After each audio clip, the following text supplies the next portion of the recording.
tatlong sign na ikaw na lang ang kumakapit sa relasyon ninyo.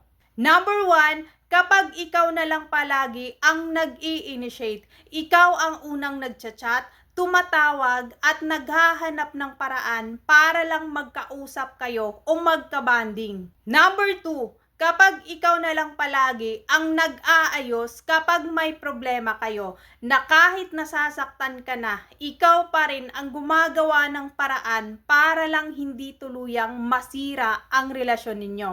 Number 3, kapag pakiramdam mo na parang ikaw na lang ang may gusto na ilaban ang relasyon nyo, habang ikaw ay gumagawa ng paraan para manatili sa inyong relasyon, siya naman ay parang okay lang na kahit mawala ka.